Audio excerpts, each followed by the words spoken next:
ओम साई राम। ओम साई राम। ओम साई राम। ओम साई राम। ओम साई राम। ओम साई राम। सभी साईं भक्तों को मेरा नमस्कार। साथियों, आज की कथा प्रारंभ करते हैं।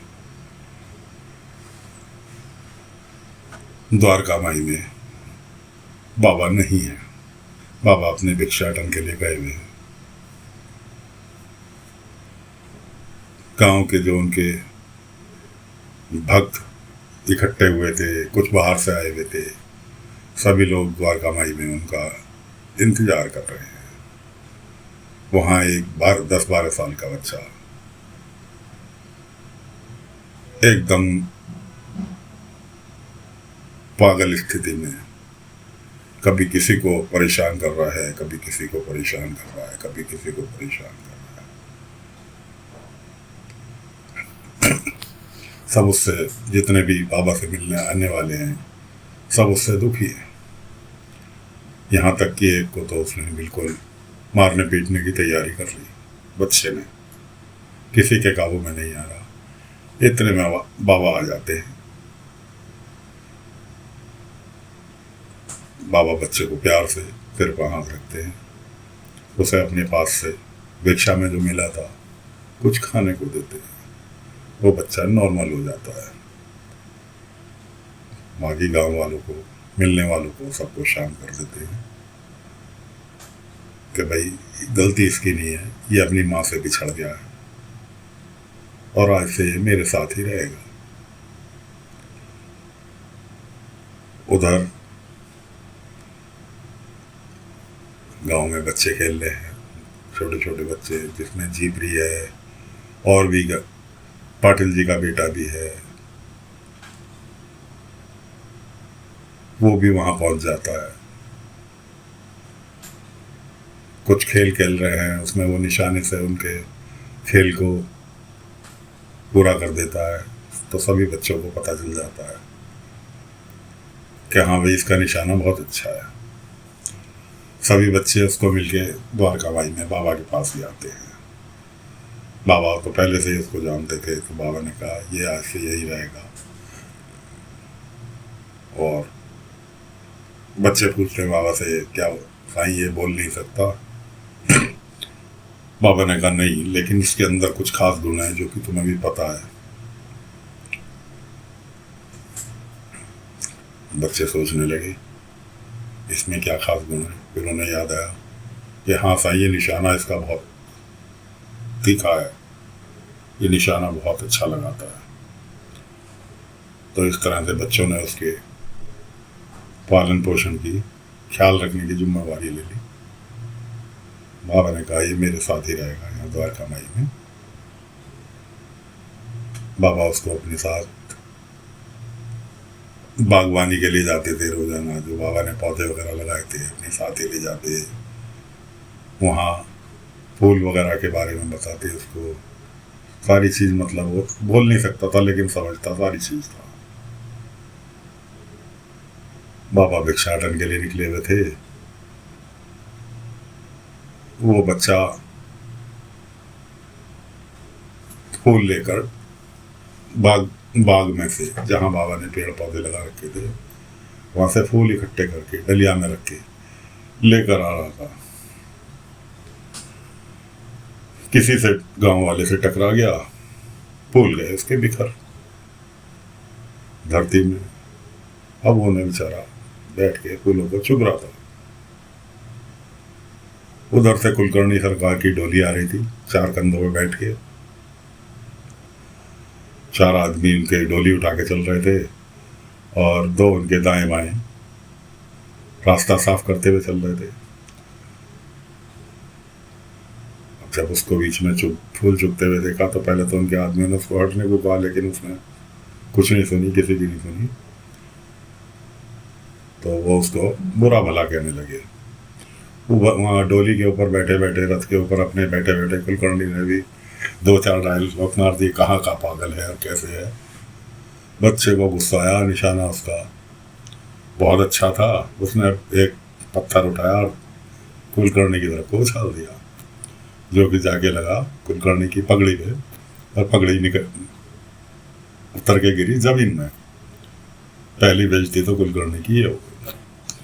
उसके बाद कुलकर्णी ने अपने आदमी लगा, पकड़ो इसे। अब जो भी उसे पकड़ने के लिए आए, बड्डिलों से उसका, पत्थरों से वो उनका स्वागत कर रहा है। तो कोई भी उसके नजदीक नहीं आया। इतने में तात्या आता है, जो कि पाटिल जी का बेटा है। वो तात्या को जानता है क्योंकि द्वारका माई में सभी बच्चे थे। तात्या उसको शांत करके द्वारका माई ले जाता है बाबा के पास। बाबा को बताता है कि ऐसे ऐसे इसने कुलकर्णी सरकार का स्वागत बहुत अच्छी तरह से कर दिया। सामने माधव है, स्कूल जो चलाता है, वो भी आ जाता है बाबा से पूछने, साईं कौन है।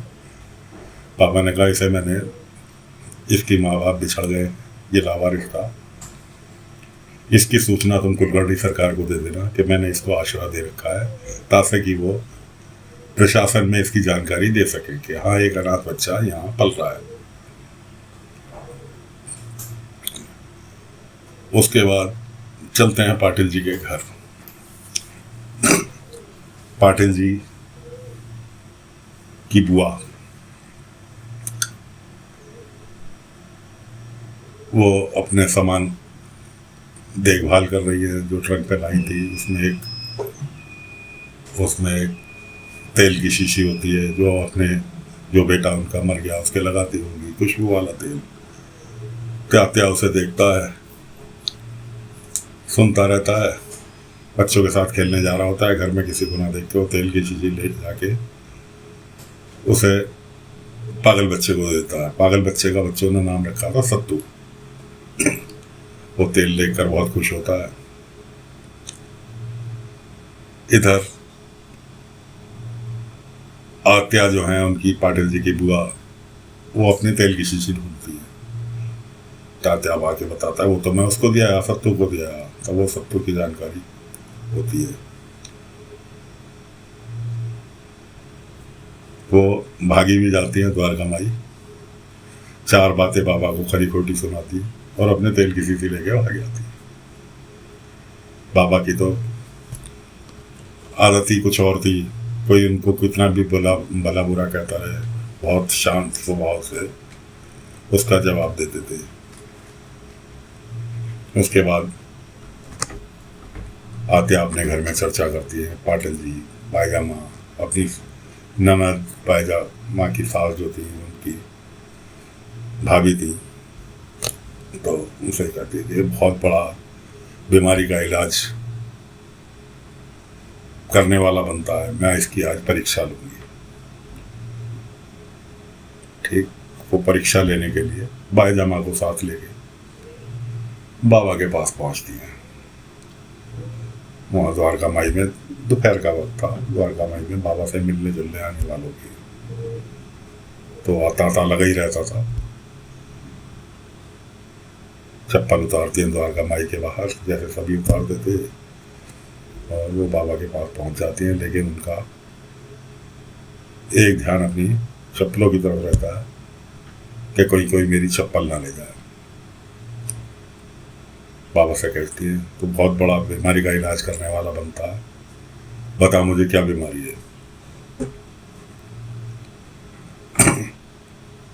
बाबा कहते हैं कि बीमारी तो बाद में बताऊंगा, पहले तो आप अपनी चप्पलों की तरफ से ध्यान हटा दो।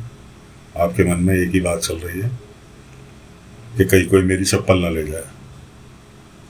आत्या को शॉक कि ये तो बात मैंने किसी को कही भी नहीं, खाली सोच रही हूँ। जिसके विषय में इसको पता चल गया। खैर जी, वो उस चीज को इग्नोर करके बाबा से कहते हैं कि तू मुझे मेरी बीमारी बता कि मेरे को क्या बीमारी है। बाबा ने कहा, तुम्हें कोई बीमारी नहीं है, और सब बहुत बड़ी बीमारी है, घातक बीमारी है कि तुमने अपने दिल में सिर्फ दुनियादारी छोड़ के एक ही बात बैठा रखी है, वो है तुम्हारा बेटा। उसको आज़ाद कर दो, तुम्हारी सारी बीमारी दूर हो जाएगी। तो दोस्तों, उन आत्या ने अपने बेटे की याद में उसको, मृतक को जैसे पितरों में मिलाते हैं, पिंडदान वगैरह करते हैं, वो तक नहीं किया था। क्यों? उनको ये सब चीज़ें ढकोसला लगने लगी कि कोई भगवान नहीं है, कुछ नहीं है, जो मर गया वो मर गया, कि भगवान क्या करेगा, पितर क्या करेंगे। उन्होंने बिल्कुल एकदम से जो नास्तिक प्रवृत्ति की बन गई थी। पढ़ी लिखी थी, पैसे वाली थी, तो इसलिए उनसे कोई जोर नहीं दे पाता था। यहाँ तक कि उसका श्राद्ध पितरों तक में नहीं मिलाया था। तो बाबा ने कहा कि इसको आज़ाद कर दो और प्रेम करना सीखो, हर किसी से प्रेम करना सीखो, ऊपर वाले में आस्था रखो। खैर जी, उनकी कुछ नहीं चली और वो भड़कती भड़काती वहाँ से भाग ली फिर वापस, और आकर आदेश दिया कि मेरा सामान पैक करो और बैलगाड़ी बुलाओ, मैं अपने गांव जाऊंगी। पाटिल जी अलग, बाईजामा अलग, इतने के शाम का टाइम हो रहा है, इस टाइम जाना सही नहीं है, और ना बैलगाड़ी वाला कोई ले जाने के लिए तैयार होगा। एक काम करो, तुम रात को रुक जाओ, कल सुबह ही तुम्हें बैलगाड़ी बुला देंगे, सुबह चली जाना। चलो जी, बड़ी मुश्किल से वो मान गई कि हाँ चलो ठीक है, सुबह चली जाओ। अब सब सोने के लिए अपने अपने बिस्तरों पर पहुंच जाते हैं। आते अपने बेटे की याद में बैठी हुई हैं अपने बिस्तर पे, पाटिल जी के घर के अंदर। उनका बिस्तर अलग लगा रखा था, सबसे अच्छा साफ सुथरा, अपने एकांत कमरा दिया हुआ था। बैठी हुई हैं, याद कर रही हैं। होंगे रात को कुछ 10-11 बजे का वक्त होगा। अचानक उन्हें उनका बेटा दिखाई देता है, जो कि उनके पास लेटा है। वो उसे प्यार करने लगती है। इतनी देर में 2 मिनट में बेटा गायब। फिर वो उन्हें की गेट के पास खड़ा दिखाई देता है। गेट से निकल के वो बाहर निकल जाता है। अब आत्या उठती हैं बेटे के पीछे पीछे। शंकर उनके बेटे का नाम था। शंकर शंकर शंकर शंकर की आवाज़ लगाती हुई वो कहाँ पहुँचती है? द्वारका माई बाबा के पास। 10:30-11 बजे का समय। द्वारका माई में बाबा की द्वारका माई में दीपक जल रहे हैं। बाबा ध्यान मुद्रा में अपने पत्थर पे। तो दोस्तों, आग भागी भी जा रही हैं। आगे आगे उनके बेटा दिखाई दे रहा है उन्हें भागता हुआ, शंकर, और पीछे पीछे आत्या शंकर शंकर आवाज़ लगाती हुई पहुंच जाती है द्वारका माई। शंकर गायब। सामने दिखाई देते हैं बाबा बैठे हुए अपने पत्थर पर।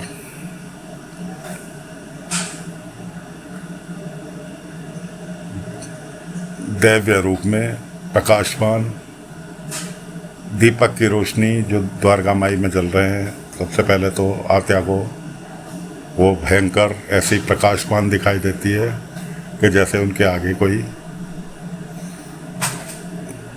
प्रकाशीय चीज़ आ गई है। उसके बाद वो पहुंचती हैं बाबा के सामने।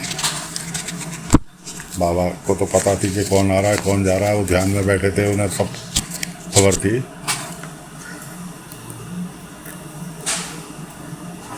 बाबा से कहती हैं, तू मुझे क्यों मेरे बेटे का माध्यम बनाकर भ्रमित कर रहा है? बाबा ने कहा, भ्रमित मैं नहीं कर रहा, भ्रमित तुम खुद हो। उस भ्रम को अपने हृदय से दूर कर दो और आज में जीना चालू कर दो। तुम कल को लिए बैठे हो, कल की यादों में लिए बैठे हो। उन कल की यादों को आज़ाद कर दो। अपने बेटे को पितरों में मिलाओ, उसको आज़ाद कर दो, जो कि तुमने अभी तक नहीं किया। भला वो कहाँ दबने वाली थी बाबा से। बाबा को उल्टे ही उन्होंने ज्ञान देना चालू कर दिया। तो बहुत ज्ञानी बनता है, बहुत लोगों की भलाई करता है। इसे जहाँ तू बैठा है खंडर में, इसे द्वारका माई कहता है। अगर ये द्वारका माई है तो भगवान कृष्ण भी यहाँ होंगे। मुरली की धुन भी सुनाई देती होगी। बाबा ने कहा कि सच्चे दिल से इस द्वारका माई में किसी भी वस्तु, किसी भी दीवार से कान लगा कर देखो, तुम्हें मुरली की धुन स्वयं सुनाई देगी। हट्टी लेडीज थी, कहने लगी हाँ भी देखती हूँ। उन्होंने दोस्तों कान लगाया, कोई धुन सुनाई नहीं दी। कहने लगी झूठ बोलता है, ये तेरे बहकावे में यहाँ के गांव वाले आएंगे, सीधे साधे लोग मैं नहीं आने वाली।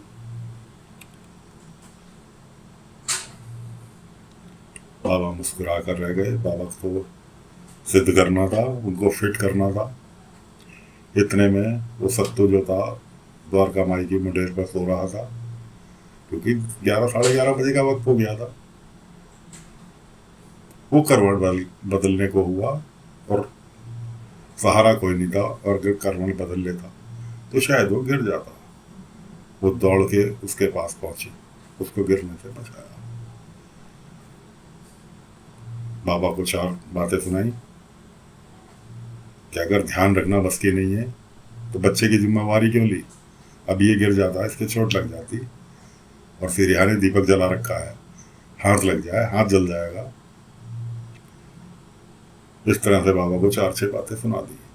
इधर बाईजामा ने आहट सुनी, उनके बाहर जाने की। बाईजामा की आंखें खुली, उन्होंने देखा कि आत्या जो है भागी भी जा रही है बाहर को। उन्होंने पाटिल जी को उठाया, कैसे ऐसे आत्या बाहर को निकली। ढूंढते ढांढते वो भी द्वारका माई पहुंच गए। उन्हें दिखाई थी कि हाँ आत्या जो है बाबा के सम्मुख खड़ी है, और बाबा से कह रही है मैं नहीं आने वाली तेरे झांसे में, मैं जा रही हूँ और सवेरे मैं चली जाऊंगी तेरी शिरडी से। बाबा ने कहा जाते जाते आखिरी बार, एक बार फिर कान लगा के तो सुनो। आखिरी बार कह रहा हूँ, आखिरी बार सुन के देखो कि तुम्हें मुरली की धुन ना सुनाई दे तो कोई बात है, फिर मत यकीन करना, चले जाना। और उन्होंने जैसे ही कान में लगाया, द्वारका माई की दीवार से कान लगाया, उन्हें तो मुरली की धुन क्या पूरी की पूरी द्वारका माई की याद दिलाने लगी। हरे रामा हरे कृष्णा।